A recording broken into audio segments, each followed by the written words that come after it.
Okay, so another huge domino has fallen in the free agency situation as the New England Patriots have taken Milton Williams off the board. They pay him $26 million per year for Milton Williams, who's a very good player. This is also definitely quite a lot of money for Milton Williams. But where do we go here with Milton Williams? I mean, for one thing, I think it is a little interesting that I feel like a lot of people typically will say that for a team, when you have a rookie quarterback, you want to improve the offense. The Patriots have very much been improving the defense.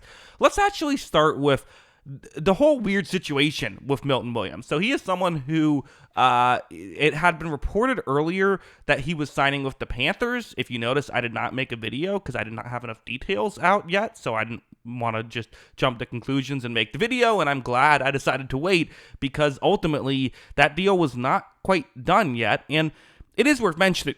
It is worth mentioning, technically none of these deals are done yet, except with the exception of re-signings. If you re-sign one of your players, every other deal like this is in the legal tampering period, meaning you're allowed to come to a handshake agreement for a deal. You cannot actually sign a deal yet. So in fact, every now and then something gets announced on Monday that it's going to be a signing, but then by Wednesday it has fallen through and something else has happened. So maybe that'll happen here, but probably not. Usually these deals, when they're reported, end up being true.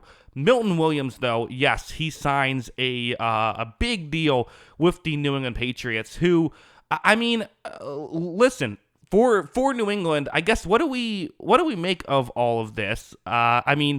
He's a really good player. Milton Williams is a very good player, and coming off of a great Super Bowl where he was an MVP candidate of the Super Bowl, and he had a great postseason in general, Milton Williams did, and has been a very effective interior defensive lineman for a minute now. My first reaction when I see how much money he got is that does feel a little high, $26 million a year. And it's free agency. The cap continues to go up, and you have to overpay guys to get them on your team, especially with Williams, who, there was reports of the Cardinals being interested, of the Vikings being interested. They wanted to add him.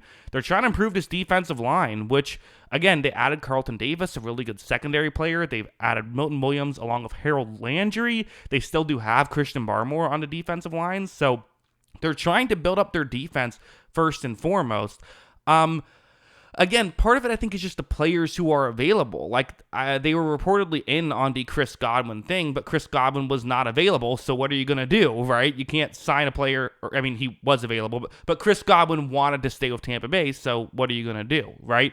Maybe if there was a Milton Williams caliber wide receiver, they would make that move, and they have improved the offensive line as well, adding Morgan Moses. So I think on paper, getting a good defensive lineman, that usually helps you win football games. I do think that it is fair to say, is this all they're doing? Are they going to be improving the offense at any point? And how about Drake May, who, if we're being honest, was just in a bad situation last year? And the way I view all this stuff is I've always viewed it as I would want to go all out to improve the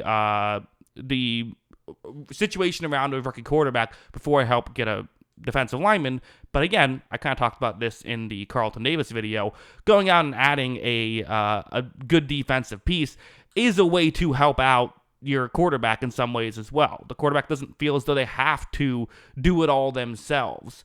Now, here is, just looking at it, how much money they've now spent on, per year. Milton Williams, $26 million per year, another $20 million for Carlton Davis, so that's $46 million. They're also paying Harold Landry over $15 million, so we're doing over $60 million on 3 players for defense, but those are 3 good players that should help out the defense. So we'll see how long-term it is, but ultimately they have so much cap space to spend.